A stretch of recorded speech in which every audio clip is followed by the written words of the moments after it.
E o grande lance de você estar na igreja, ter o Jesus como único e suficiente Salvador, é você dar o testemunho disso. É você fazer a diferença. A versão dela é diferente.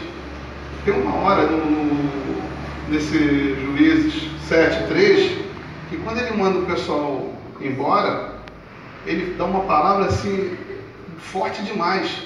Ele fala, os tímidos e os medrosos. Isso me chamou muita atenção. Aí eu fico pensando, como é que você é cristão sendo tímido e sendo medroso?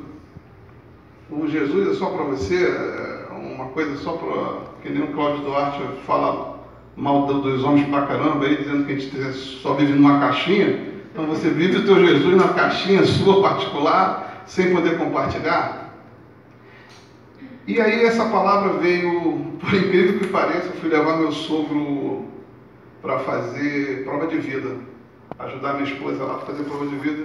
E aí eu encontrei um grande amigo meu, pastor da igreja Batista de Realengo, e nós estávamos conversando, e eu falei, cara, de Deus encontrar esse camarada. Por quê? Eu estava num banco, eu ia em 2 bancos, e meu sogro chegou, já está com uma idade, 89 anos, novinho, né? Pensa legal, age legal, e a gente acabou encontrando uma pessoa da nossa igreja antiga, que mudou de igreja e tal, e pastor João, opa, eu falei, caramba, e ele se emocionou. Fiquei olhando, porque aquele cara assim, um homem de Deus. E aí, eu fui lá ver no outro banco, voltei, disse, agora vamos lá no outro banco. Quando eu estou entrando no outro banco, quem me abraça? O pastor João. E aí, rapaz, como é que tá? Tudo bem? Deixa eu te falar. Quase se emocionou aqui, meu sogro, quer te ver, cara. Aí ele, meu amigo, tá. Ele era PM, né? Então aquela conversa, e o meu sogro se emocionou. E aí nós começamos a conversar, e eu olhava para ele e pensava, estava pensando, porque eu fico muito focado. Eu quero, quando fazer uma coisa como eu estou fazendo aqui agora, ficar vulnerável. Como ficar vulnerável? É meio esquisito, né? Quem estuda sabe que tudo que você não pode ficar é vulnerável aqui. Mas eu quero ficar vulnerável porque eu quero que o Espírito Santo haja. Que o que o Senhor tem para dizer, não para vocês, mas primeiro para mim, seja uma coisa que eu possa dar continuidade na minha vida, dar continuidade no ministério, dar continuidade na minha casa. E aí nós estávamos conversando, e ele foi para um congresso desse nosso batista lá, ele gosta de jogar bola, e ele estava me falando a respeito de estar numa situação que nem eu estou aqui agora. Ele chegou lá, estava lá os grandes mestres da palavra lá, alguns que vocês conhecem, e ele falou, meu Deus, o cara chegou para ele e disse, você que vai dar a palavra. Aí, como é que eu vou dar a palavra, rapaz? E eu já estava pensando em Juízes, porque por conta de toda essa situação que aconteceu com o Gedeão. E ele foi... Cara, preguei em Juízes 7 e falou tudo que eu estava pensando. Falei, cara, vou te falar, vou dar uma palavra numa igreja lá em Itaguaí, você me falou uma coisa importante. Mas, de tudo que ele falou, dessa coincidência toda do Senhor, dessa vulnerabilidade que a gente tem que ter no altar, diante do Senhor, para que a gente possa ter essa comunhão, e essa passividade, que é importante no nosso controle emocional, é ver que o Senhor tem um propósito para tudo. Na minha vida, na sua. O meu ministério, ou seja, o ministério que o Senhor permitiu que eu tivesse, é de motociclista. Eles não sabem, mas eles são mais igreja do que eles imaginam. A maioria das regras que tem dentro de um motoclube, que tem que ser exercida, é o que é ensinado todo dia aqui. Todo dia. Vocês devem ter ficado assim meio grelado com esse cidadão aqui, fica atrás de mim. Mas a gente tem que se proteger, eu a ele e ele a mim. A gente não sai, dificilmente a gente sai sozinho. Um tem que cuidar do outro. Que a palavra de Deus mais profunda do que essa Então, assim, o que eu queria conversar com vocês, fazer a gente refletir um pouco sobre Gedeão. Nós estamos hoje no ministério que a gente não pode ser medroso, nós não podemos ser tímidos. A timidez, ela é uma coisa assim que me remete à pessoa egoísta. Ela não quer se relacionar com outro ser humano. Se ela não se relaciona, ela não tem a tratativa de tratar com o outro. Como é que você vai ter, analisando essa postura, confiança numa pessoa que tem dificuldade de fazer uma tratativa dessa? Você fica logo grilado. A pessoa está me lendo, está me escaneando. Qual o propósito dela? É que nem você sair do estado hoje, do Rio de Janeiro, e ir para outro estado, que os caras ficam te olhando. Santa Catarina. Quem é de Santa Catarina aí? Tem alguém de Santa Catarina aí? Já fui. Já fui. Você bota o pé lá, oi, tudo bem? Fica te olhando. Outro lugar que é difícil do cara te olhar e chegar perto de você é São Paulo. Qualquer cidadezinha lá que tu vai lá, Ribeirão Preto, Jundiaí, escolhe uma. Bota o dedo e vai lá para você como é que você vai ser tratado. E se você falar que é do Rio de Janeiro, Jesus, aí eu fico pensando, nós trabalhamos missões, e a gente quer levar a Cristo a todos os lugares. Eu sei da dificuldade hoje de falar do Evangelho no interior de Minas Gerais. Eu sei hoje da dificuldade de falar do nosso Senhor Jesus Cristo no Rio Grande do Sul, principalmente na parte mais afastada, que não é o perímetro urbano. Então, assim, gente, eu fico pensando, Gedeão, nessa história dele toda, ele conseguiu 32 mil homens, não é isso? Para lutar contra 132 mil. É muita gente, não é não? Para pensar. Aí o Senhor fala para ele assim mesmo, tem muita gente aí, tem muita gente. E ele fala assim, manda embora quem é medroso e tímido. E o que me assusta é o número. 22 mil é gente demais, você não acha não? 22 mil.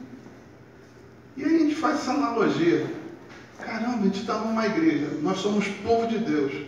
Mas nosso Senhor fala isso com a gente e a gente, para não roer a corda, não vou ficar que eu vou lutar com ele. Eu vou lutar essa luta aí, né? Eu não vou dar mole. Mas tu tá com a perna tremendo. E aí, para completar, o Senhor ainda fala assim mesmo. Se você ganhar, eles vão dizer que a honra é deles. Tem gente demais ainda. Vamos beber água lá. E ainda vai embora mais gente para lutar com 120 mil homens. Eu fico pensando no significado dessa última música que acabou de cantar aqui, de milagre. A nossa vida é um milagre. Albert Einstein citou uma vez que ele dizia que só tinha duas formas de se viver. Uma é não acreditando em milagre e a outra é acreditando que tudo é milagre. Eu acredito em milagre. Falando em milagre, eu não sei que não é tanta gente assim, eu sou mais velho, mas tem gente que lembra. Quem lembra da Rádio Relógio aí? Rádio Relógio. Rádio Relógio. Alguém lembra da Rádio Relógio? Aquilo ali que acordava a gente. Tinha um pastor, se eu não me engano, era o pastor Roberto McAllister. E ele dizia o seguinte, tinha aquele espaço, dava hora e aquilo me marcou tanto que eu acordava cedo para ir trabalhar, estudar e trabalhar. Ele falava o seguinte, cada minuto que passa é um milagre que não se repete. E o Senhor usou 300 caras para lutar com esse montão de gente. E ainda fez o Gedeão ir lá para escutar o que Deus pediu para ele ir lá, escutar o que os caras estavam pensando. Aí deu aquela vitória maravilhosa. Eu fico olhando essa questão toda de estratégia de Deus nessas guerras, nessas lutas, porque quando a gente fala, parece até que é simples, né? Você já viu, por exemplo, O Senhor dos Anéis? Alguém já viu esse filme? Já viu quando vem aquele exército de trogs? Orcs. Imagina aquele montão de gente. Agora você imagina, nessa guerra, eu vi isso essa semana, por isso que eu estou falando, os anões. Tinha uns anões, os caras desse tamanho. E eu fiquei impressionado, porque eles são muito pequenos. E os caras grandão, tudo forte, cheio de armadura. Eu fiquei pensando, caramba, deve ter sido desse jeito. E os caras partiram para dentro. Saíram batendo lá dos caras lá. E aí eu fico pensando, caramba, e essa luta que o Senhor botou para esse pessoal fazer lá com Gedeão? Homem de fé. Homem de fé porque faz com que a gente reflita como nós somos medíocres na nossa fé. Como a gente se abala com pequenas coisas. Como a gente se vê o primeiro empecilho e diz, caramba, não vou conseguir. Não vou além. Eu fico pensando na história, por exemplo, de vocês, aqui da igreja. Eu conheci esse camarada, parece um jogador de futebol americano, enorme, né? E o Cláudio. O Cláudio ligado em 220, esse cara aqui, parece uma coruja, tá? E falou do pastor deles. Eu falei, caramba, que coisa linda. Aí me mostrou aquela igreja ali. Aí eu falei, caramba. Aí me mostrou essa daqui. Gente, vocês têm dúvida de que isso que está construído aqui não foi através de fé? De cada tijolo, de cada cimento, de cada camarada que veio ajudar, de cada pessoa que se propôs a fazer uma coisa enorme dessa, linda. Essas cadeiras boas, que não é toda igreja que tem cadeira boa. Quem tem problema de coluna sabe do que eu estou falando. Às vezes a gente senta ali e fica confortável. Isso é fé. Porque vocês fazem parte dessa história. Além de vocês fazerem parte da história, vocês fazem parte de reverberar a fé do nosso Senhor Jesus Cristo nesse lugar. E aí quando acontece alguma coisa com você fica pensando, faz que nem aquele desenho que tinha, que o camarada o cara falava assim, ó dia, ó noite, ficava se lamentando o tempo todo, chorando, porque deu um cabelo encravado na unha. A minha palavra para vocês, essa reflexão, que eu não tenho essa pretensão de ser pregador, é que a gente precisa ser mais objetivo, mais gente, mais ser humano, para tratar a gente como a gente tem que ser tratado. Eu não sei vocês, eu estive agora em Belo Horizonte, na igreja do Jorge Linhares. Não na igreja, num lance campestre que tem lá, uma coisa assim que não tem, eu não vi no Brasil uma coisa igual aquela. É enorme, gente. É enorme. Mas quando você bota o pé na igreja, ou lá no sítio, nessa parte campestre dele, a pessoa já vem e já te recebe com tanto carinho, com tanto amor, que você fica vendido. Poxa vida! Tu já vê a ação de Deus no portão. E os camaradas pegam, obviamente que deve ter aqui, porque toda igreja tem, faz uma relaçãozinha, pega o teu nome, no dia seguinte está te ligando, está te mandando um zap, se for mulher ou uma mulher, se for homem. E aí eu, conversando com um amigo meu, ele falou assim mesmo, caramba, você observou a abordagem da igreja? Eu falei, eu observei. Parece até aqueles workshops que você dá lá no teu trabalho. Falei, por quê? Porque aquilo ali é profissional, cara. Eu disse, não, cara, na igreja é a primeira impressão. É a primeira impressão. Eles não vão enxergar o pastor, eles não vão ver Jesus. A primeira pessoa que eles vão ver quando entrar na igreja é você. E aí você, tímido, ai, tá com vergonha. Estou com medo. Leão da montanha, saída pela direita. Não, assim, por que eu estou falando isso tudo? Estou refletindo com vocês sobre isso. Nós precisamos mudar o nosso comportamento. Nós precisamos agir fora deste tempo. Aqui, você é que nem um celular. Você vem aqui para se carregar, receber de Deus. Saiu daquele portão ali, é para você distribuir. Isso é bênção, é você abençoar, é você fazer prospecção da palavra de Deus para outras pessoas. Tem hora que a gente pensa, todo mundo já sabe da palavra de Deus. Até eu, de certa forma arrogante, às vezes faz eu dar uma tropeçada. Todo mundo já conhece.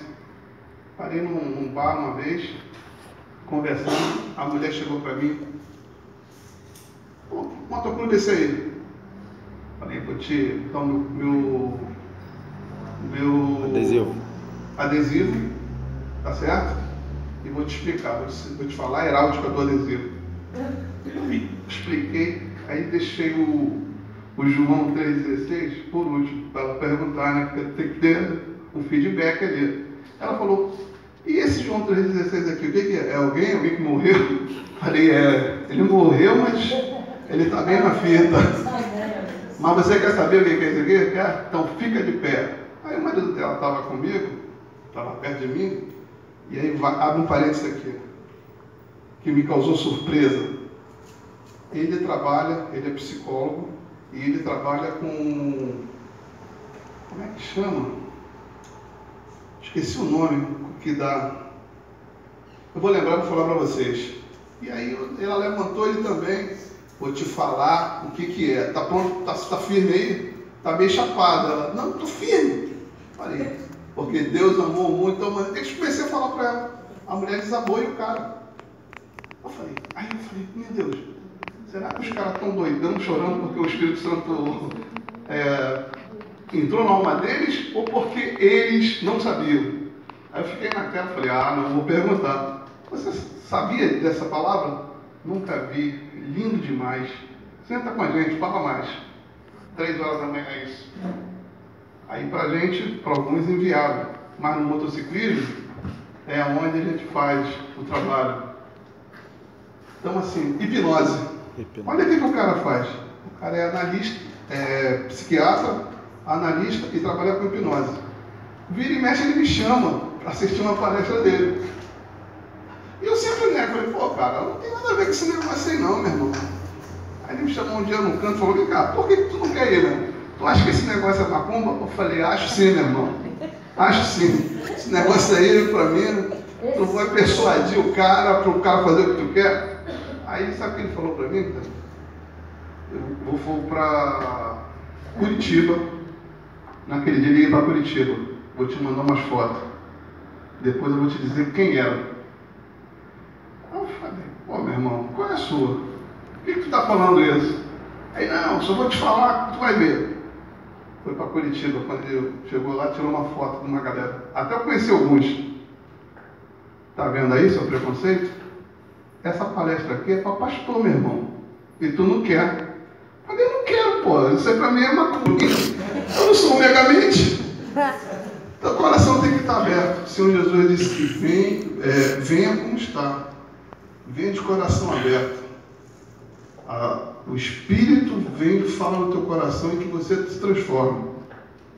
Eu não quero me alongar porque eu não sou tão bom assim como o pastor de vocês. Essa é uma reflexão que vocês possam ter ela como metanoia na vida de vocês, fazer uma reflexão, uma análise mais aprofundada de como você está sendo cristão, principalmente os homens, né? Porque se a gente passar um scanner que agora só tem mulher, não que elas não sejam boas, são boas até demais, mas gente, a gente precisa ser mais efetivo, muito mais.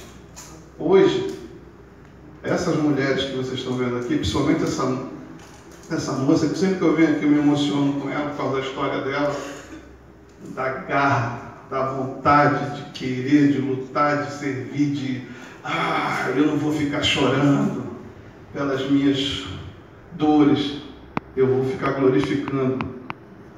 E você, se não tiver um pouco de coração genuíno de Jesus, não tiver empedernido, tem um pouco de humanidade, fica com vergonha, porque olhar para ela e eu fico olhando para ela e vejo para a minha vida e falo, caraca, eu preciso melhorar em muitos aspectos. Essa é uma coisa que nós precisamos estar revendo os nossos conceitos e os nossos valores no que se diz respeito a como nós nos comportamos diante da palavra de Deus, como nós nos comportamos dentro de casa, como nós nos comportamos dentro da faculdade, como nós comportamos no nosso trabalho. Não pensa que você vai chegar lá e vai ter moleza. Você tem que lutar para atingir teu objetivo. E é fácil. A grande questão não é atingir. A grande questão é você se manter. É a mesma coisa de você estar próximo do Senhor. Aconteceu, está tudo maravilhoso. Deus me deu livramento. Deus me livrou do sei do quê, da morte, blá blá blá. Estou tranquilo. Existe uma guerra espiritual muito grande. Muito grande. Esses dias, não sei quem viu aí, eu estava lendo para vir para cá e apareceu na televisão uma mulher lá que fez uma macumba lá, esquisita lá, e enterrou uma criança. E mexeu um pouco comigo. Eu entendo que criança é um presente de Deus. É um presente para a tua humanidade, para você ensinar tudo que tu aprendeu da parte de Deus. E aí uma pessoa faz um negócio desse. Por isso que a gente tem que estar aprendendo muito. Sejam bênçãos, façam a diferença.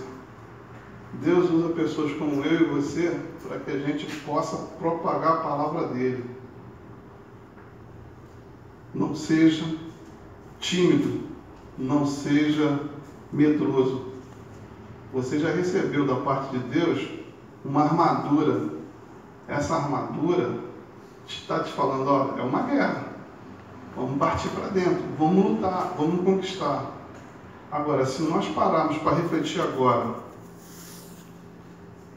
algumas pessoas aqui, voltar no tempo e lembrar como era a tua vida e como está, como era a sua história e como está.